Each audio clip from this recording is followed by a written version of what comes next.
Hi everyone, welcome to TENG Insider Season 3. Today we'll be dealing with the topic, is music an essential activity? Together with us are two very old friends. The first is Mr. Dean Augustine. He is the Director of Cross-Racial Entertainment. The second is Mr. Tan Peng Sing, who is the Music Director of Class 95. Thank you guys for actually joining me. We actually themed this whole entire session was largely based on the pun, or rather the issue that actually happened in 2020, where there was an article in which it said, was the arts an essential activity? Then subsequently we just took that off and we went running and we just changed the theme a little bit. And we wanted to ask ourselves, as Singaporean artists and as Singaporean musicians and as people inside the Singaporean music industry, do we think that music or Singaporean music is essential in our lives? So I think perhaps I'm going to ask Dean the first question. Do you think Singaporean music is essential in Singaporean life? I think it's essential. I believe that, let's put it during pandemic, when we were actually at home, what we were listening to is music, right? And then I remember that during that part, we even had like getais going on live stream for the the older audience and stuff like that. So that they, like mental health, well-being, and they want to reminisce the past, right? That's why they actually have to throw something. So music was important, right? I feel this is something that, I think even like for local music, right? The culture and the thing that we have, the heritage that we have, this is important to bring it to the next generation. So if we say it's not important, how are we going to tell the future generation what is our heritage, what is our culture, what is that whole diverse kind of range of music that we have created by a lot of people in Singapore? What do you think about those people who felt that the arts were basically not essential? And on top of that, do you know when that article actually came out, a lot of musicians actually took it very personally. A lot of artists actually took it very personally as well. It felt as if it was like a kick on their livelihoods and what they were doing. And then similarly also to validate, their role, of music in their lives. And I think we all agree that music is important in life, What do you say to people, for example, to two groups of people? The first group is, what do you say to people who feel that music is not very essential? And then secondly, what do you say to people who felt that music is so essential that they feel their hairs were quite raised because of this topic? To the people who don't think music is essential, I've really enjoy using this idea of going to revisiting what the first principles are. Right. Before we think about whether it's about local music, you think about, is music essential? Right. Why does music matter? It's because it's just part of everyday life. Right. I think it's very difficult to exist in modern Singapore society and not be in touch with some kind of music. Anytime you hear someone's phone ring on the radio, you step into a car and there's some music playing out, you walk past a shop, you walk past a restaurant, music is there. The next question is just like, so what about this whole thing called local music? What's this other lens that we're thinking about it through?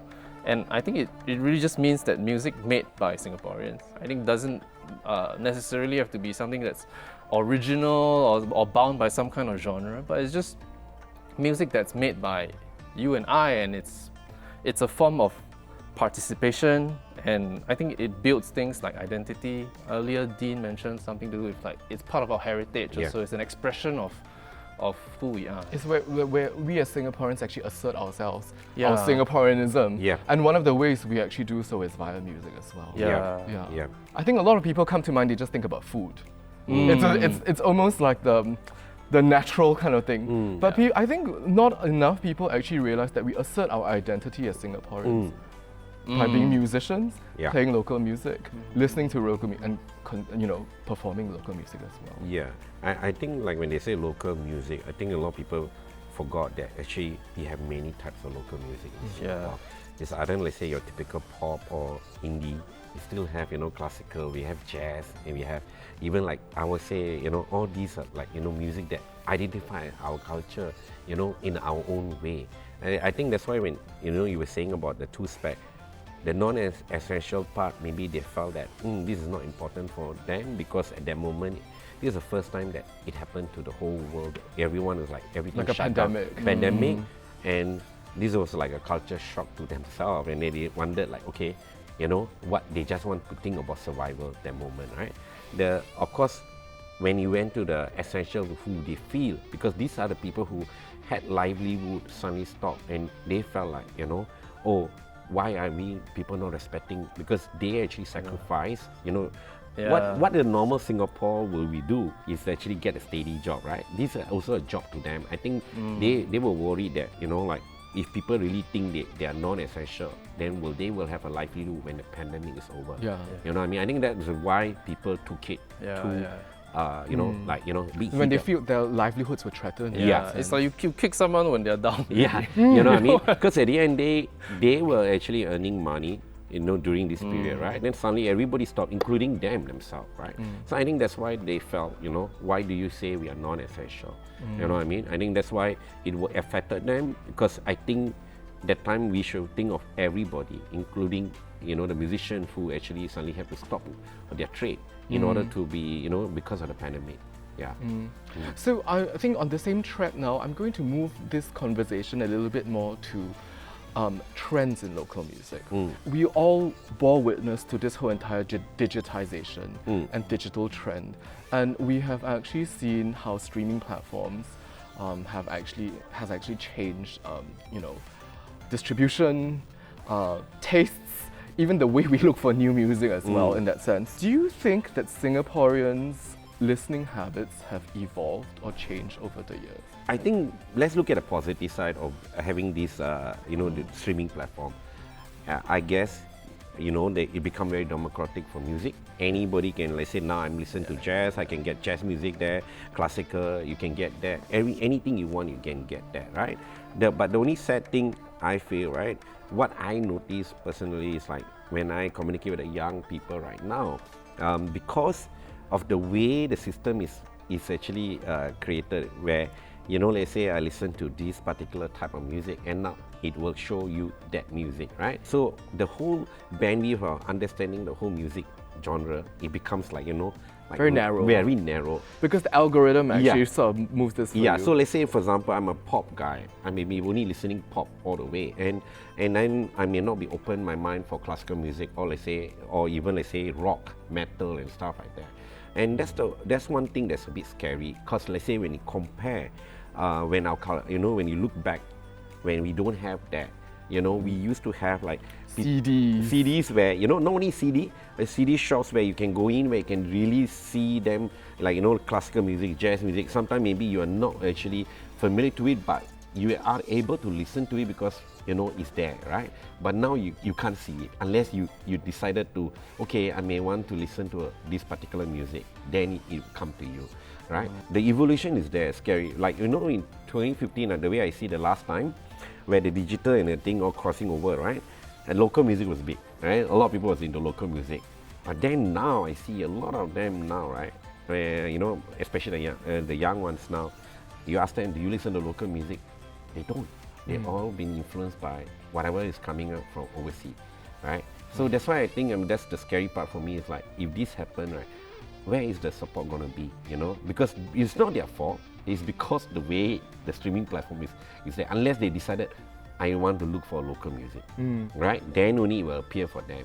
Of course, we have people who are listening to it, but I don't think it's enough, because the majority of the mass people, right? Everyone is listening to what is the current, you know, best, whatever is trending and stuff like that. Like you see, you know what I mean? Just imagine, like right now, the phenomenon of Taylor Swift is crazy. It's like, you know, countries are fighting over why Taylor Swift not going over, like things like that, right? That music is so important. You know, just imagine that part, right? It's a very good segment of, like, you ask me, is it music essential or not essential? It's essential, right? Because Taylor Swift is causing a lot of people going, like, you know, like people who don't have ticket, they're upset. People who got ticket, they are flexing about it. You know, they're like, oh, let's check it out, you know? So that's why I think with the streaming platform right now, it's great. If we evolve, we can actually listen to a lot. There's so much, I think, that you can listen. But it also narrow you down. Peng Sing, I want to ask, you basically work in a radio station. Yeah. Is this same phenomenon which Dean is basically pointing out, that we are not listening to as much local music anymore? Do you feel that this is that's a shift that's happening, let's say, in 2024? Yeah, I'm in a very, very interesting position, because for a good chunk of my life, my professional life, I am actually very close to the independent music scene. As I was an artist, I still am actually. I play in a band, and then I started an indie label. So Dean and I, that was where our paths like converged. So we were both business owners at one point, and then until recently, I became a music director. From the perspective of mainstream media, I will say yes, but also partly because mainstream media is always looking out for things that hit a certain critical mass. And because of the way streaming services and social media platforms, short video, TikTok, the way discovery works, it fragments the audience and it puts people in their own little bubbles. And so it's a lot harder for something to reach a critical mass to a point that radio picks it up. So backtrack a bit. Radio Yeah. basically looks out for things that offer critical mass and then it'll pick it up. Correct. But I thought there was also a movement where you will try within 1 hour you try to play one local piece or something. Yeah.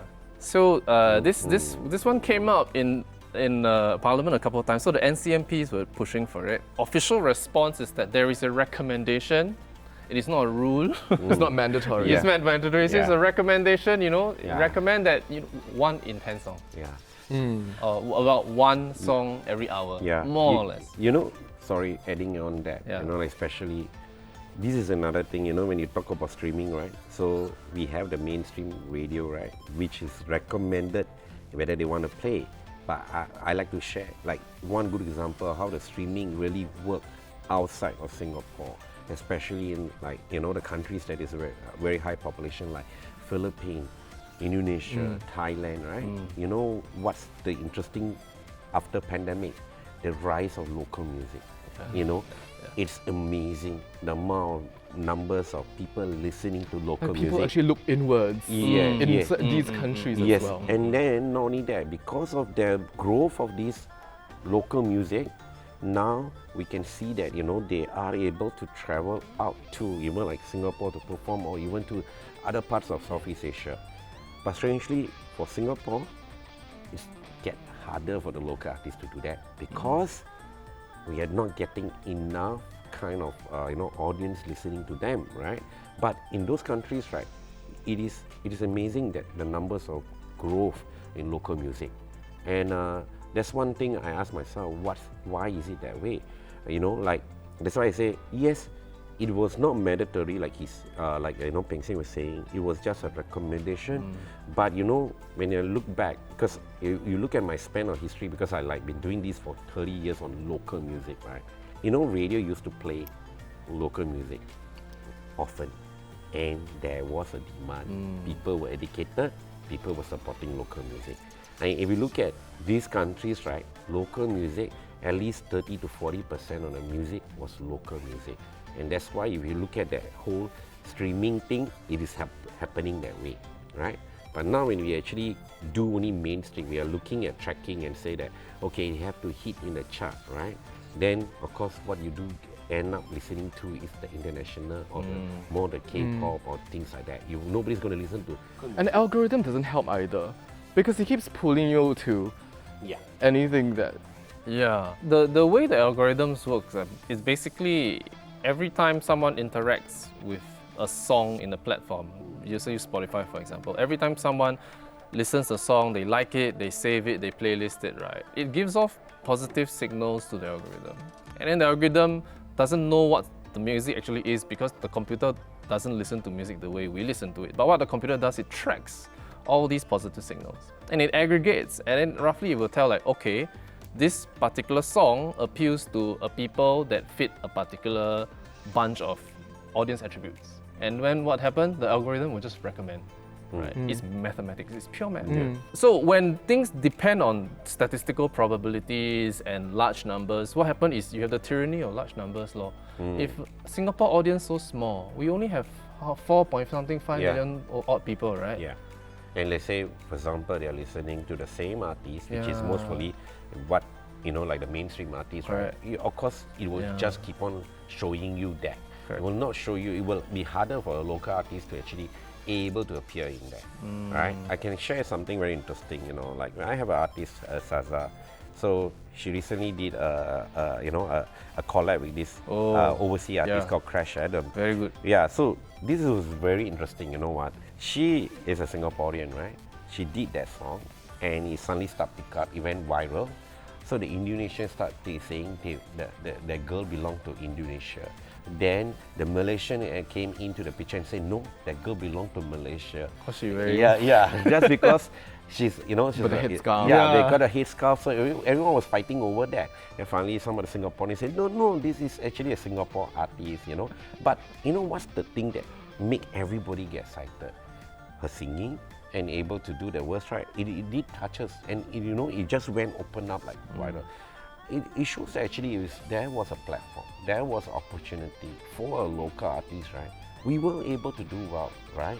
But actually, I mean, that one was a good, it happened, nobody expected that. It just, and you can see that, like the Indonesians are so proud of what they are. Same goes to the Malaysian, they are proud of their thing.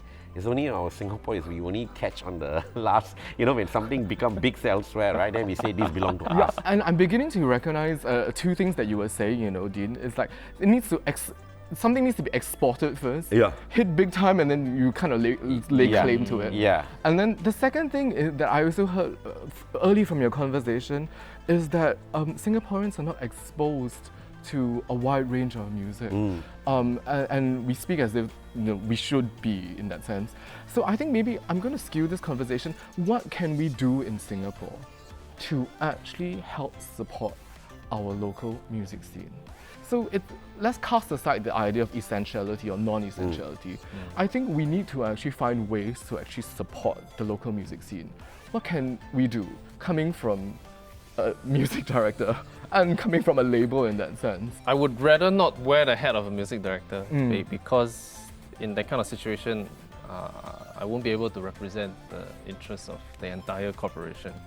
But from the perspective of a music lover and someone who's very active in the scene also, I think we should just be advocates for ourselves and really be super supportive. It's very easy in an indie scene for us to draw imaginary lines in the sand. Oh, this one is pop. I'm not a pop artist, I'm a rock artist, right? And then I'm a singer-songwriter, so I don't want to associate myself with the rock guys. Actually, all these lines is imaginary lines. Because to the outsider, to the regular man on the street, It he doesn't just see you exist. as like a local musician. To everyone else, you just local band, right? So, like, don't worry about all these imaginary boundaries. Support each other, help each other. When your friend release music, it doesn't have to be your favorite kind of music, but it's something meaningful. There's originality, there's creativity. Support, share, tell someone about it. Yeah, I think that's like the least we can do. I got some other ideas, but I think Dean also got some ideas. No, I think from a labor point of view, what I feel that what's missing right now, I think is the pop.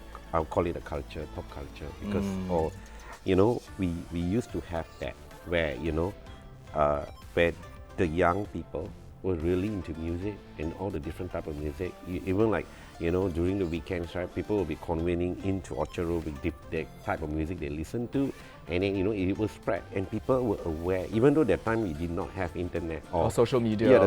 We don't have social media and stuff like that, right? People were into music, right? Everybody was open to it.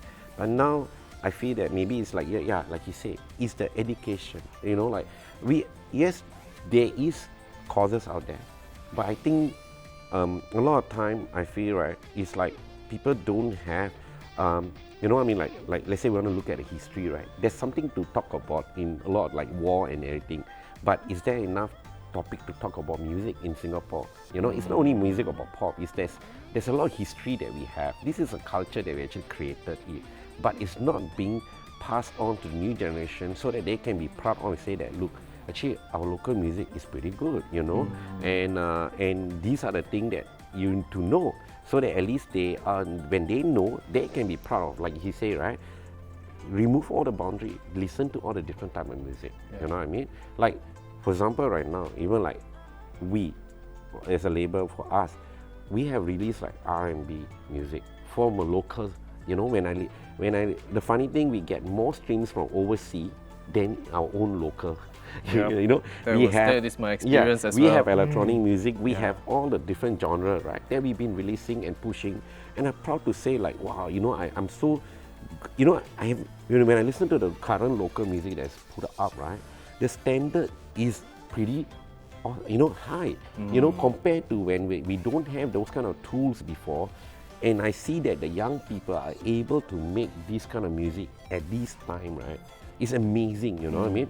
But it just sad that I felt that sadly radio now playing it, you know, because they say it has to hit certain number, you know, and sadly we don't have places where this, you know, the local audience can listen to it. Because I give you an example, you know, after pandemic, you know what's the focus was? Busking, you know. Then even we had TV station talking about busking competition, but you know what happened to the, you know, the real people who were doing proper music? There was no platform for them to really showcase it, you know, because the people realized busking is the biggest thing in Singapore right now.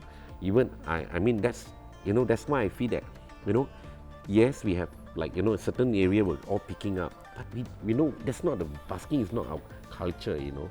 You know what I mean? Because it's just a doing cover song. But actually our local music, different type of music, those are our culture. But I just feel that we need more platform, you know. But it is being, the way I see it, we are having lesser platform because, you know, right now everybody's focus is the main overseas artists coming for concert, and so there's not enough venue, there, you know, that kind of situation. And also, like, because busking is easier, there's so many people out there, they're actually booking them, and they're not even giving those original music a chance. So I think this is what a lot of factors happening right now. Where when you look at outside, right, it's totally different. Everyone is supporting local on their own local. Especially around Southeast Asia as well. Southeast Asia, you know, it's crazy. But in Singapore, right, we are supposed to be the forefront. Do you think it's because of the language component? Because when you in Indonesia you have, you know, Bahasa Indonesia, and then in Malaysia you have Malay, and then but you see, if you say language is a barrier, right? Do you know most of these guys actually also do English song, and they are killing it. You know, like the Thai, some of the bands are coming out from there, or the artists coming out, right? They are putting out music that is really very international standard, you know, like, but then they manage to get a Southeast Asia crowd. One good example, Korean use culture as the main way in able to spread their whole... There's a whole soft power narrative that actually happens here as well. Yeah, so you see, if we look at it now, right, look at how they manage to penetrate into the US. You know, recently when I spoke to a French, they were saying even his daughter is listening to Korean, and he don't even understand the language. He was surprised. You know, the French are very proud of themselves, right? When he realized, now he's saying his daughter is understand Korea. So language, right, is not. We supposed to be able to have 3 languages. You know, we can get the the Malaysia or Indonesian market because we have Malay. We also have English, which is the main language, and also we have like the Indians who can actually get Indian market, which is huge, right? But it's the opportunity or the platform. And it's very interesting, Peng Sing, because I want to talk about another aspect. So from an economic standpoint, does the music industry create jobs?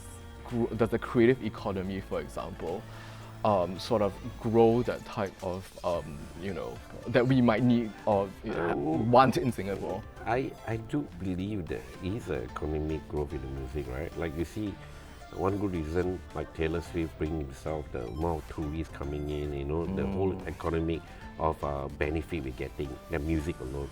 But I mean, local music, maybe now it seems not, but it's more like, you know, that's what the K-pop do. The K-pop build that whole thing, and that's why now a lot of people are going over there because of the whole culture that they want to try.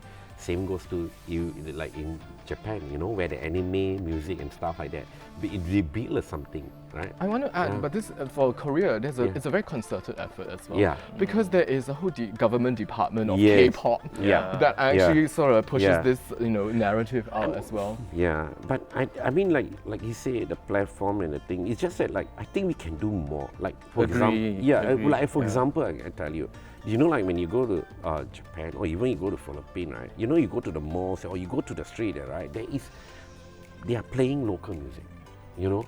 So let's say, of course, we understand like radio has certain, you know, they need to go follow that.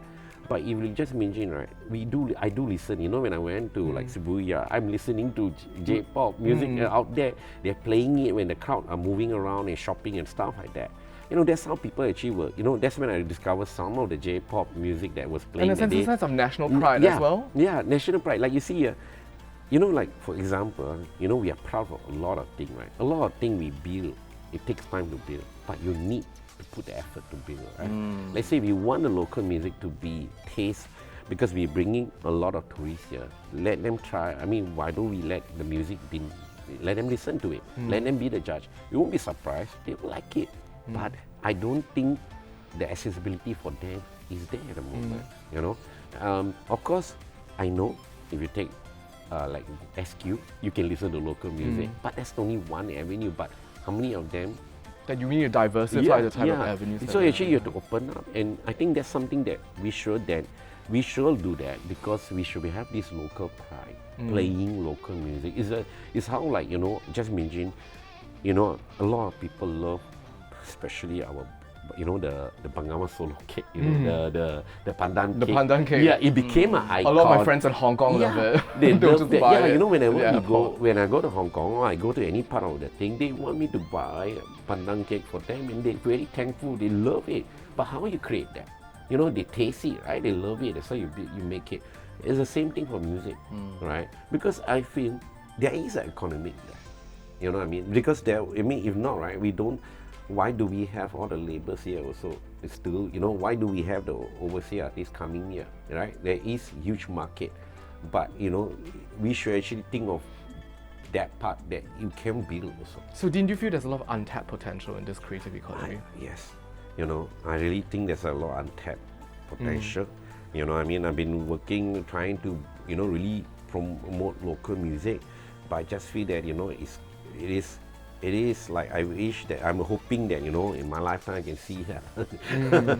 You know what I mean? Because if you look at it, right, okay, many years ago, do you know EMI, which is actually now under major label, right? Do you know there was this one band, I forgot the name, but they were bigger than, I mean, as big as Beatles. It was a local band. In 60s, there was so many local music that were doing well, you know. Yeah, remember this band was so big, like, it's bigger than Beatles, no? Iteration of the Shadows. Yeah. I think it's part of Shadows. Yeah. So that's what I'm saying, right? That means that time there was that. It's just that because of we were chasing for economy and like looking at a bigger thing, and we let go of that area. You know, there was also a lot of film also coming in from Singapore also, right? Music was another thing that grew. When we talk about the economics of music, and especially in Singapore, there's always this sense that, like, oh, there's some kind of Maslow's hierarchy, right? Like from the 60s government development, the focus was on economic development, which is like the more urgent, pressing hierarchy need. And so arts and culture music takes a backseat. But if this is really the case, then how come last time caveman got cave painting? Right. Surely during the time of the caveman, it's more pressing for them to go and find food, right, and shelter. But yet they took the time. Something inside them made them want to make art. So I really think sometimes this Maslow hierarchy thing is not really a hierarchy at all. It's just a spectrum of needs that all exist at the same time. And it just so happens that there are some certain types of belief systems in the world, certain types of belief systems that policymakers adopt, and then they end up implementing the policy in a certain way, and so a lot of the music stuff seems to have to take a backseat all the time. But I think we should really try to change this narrative. Yeah. You know, right now we're spending money a lot in mental health, well-being, right? But if you think back, when we had the music support and everything all going on, right? We don't have that situation. Right now, because we're chasing this, like, you know, paper trail, we're making money. But then at the end of the day, what you know, end up, what's wrong with our generation? And you know what's more interesting? We have music courses going on. We have, you know, like different polys having different music, you know, diplomas and things like that.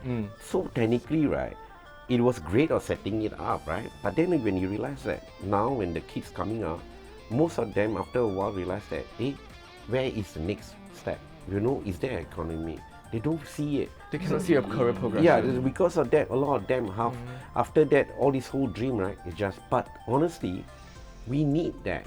Because to me, there is a demand, because there's a lot of jobs out there for music side. But the problem is that I think, right, maybe when they did it, a lot of people had this perception, like you say, some people tell them, you know, doing arts, there's no career, only charity, non-profit can. But to be honest with you, all this is needed, you know, it's a culture that you need, right? That's why, you see Korea, where it used to be known as one of the tigers in economy, right? Why did they also use K-pop as a culture to, you know, grow their industry, right? Even though you have everything, our country is small, we also can use that as a tool to actually have an economy growth also, right? At the same time, you also make sure your people are also mentally okay. But now, I think that we have more situation that, you know, I feel like, you know, we are spending a lot of money on trying to do mental health day and stuff like that. But I think because people don't have that, you know, because music does plays a lot of part in that. You know, some people give you, when you are sad, it make you happy. Those people who are actually, you know, like, who wants to be inspired, you know, listening to music, they can inspire. There's a lot of things that you can see positive element in that, you know. Okay, so I think we've covered a very, very broad range of topics over a multiple set of issues. I think as a last question, I think if it would be possible for each of you to actually think of something that you would change, a positive effect in terms of local music or local Singaporean music, what would it be? So perhaps Dean, we'll start with you first. What do you think the very first thing that you might actually want to change? Well, I mean, I think the first thing I'll do is basically, right, like I said, really making sure that people who actually want to support, you know, like really, like the platforms, the stakeholders, whoever out there, right, they can use the local music and play it. It's, you know, like keep up, let it be open there. Not only one type of music, many types. So greater awareness all Yeah, throughout. greater awareness. We need the stakeholders around Singapore because we have so much of space, just like, you know, how we like a concerted effort as well. Yeah, concerted effort. Not only like Esplanade is doing that part, you know, we need everyone. Yeah, because at the end of the day, we have a lot of, you know, white noise at the moment. I feel when you go around, right, you know, all this building and everything, not everyone is playing anything. And, you know, I mean, I hope we can actually get them to play. So that at the end of the day, you know, with the awareness, you don't know, something actually hits certain people and realize, hey, this is local. Oh, this is this. Oh, you know. Okay. Yeah. And Peng Sing, what about you? I just have a very small request. I think it's very doable because I know it's, you know, society is complex. There are so many forces tugging us in different directions. But I think something I wish everybody can do, and I would highly urge everyone to do is just be curious. Just be curious.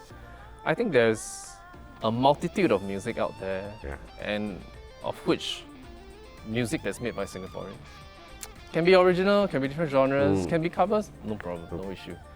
But I think when we are curious about our surroundings, we are curious about our identity, we are curious about our roots, it's a great place to start, you know, asking the right questions about why do we sound like who we are, right? Why are our songs like this? And you know, this process of digging deep and introspection will be very powerful, and it will help you understand and find new ways to appreciate and see the beauty around you. And it's not necessarily have to be music, but yeah, you know, support music. Let's do. An open-mindedness as well. Yeah, the open-mindedness. Okay. Thank you so much, Dean, and thank you so much, Peng Sing. So we actually have a very spirited conversation today about music being an essential activity, and also on the wider effects and some of the wider issues that actually surround Singapore's music and music industry as well. This has been TENG Insider Season 3. Thank you so much for joining us.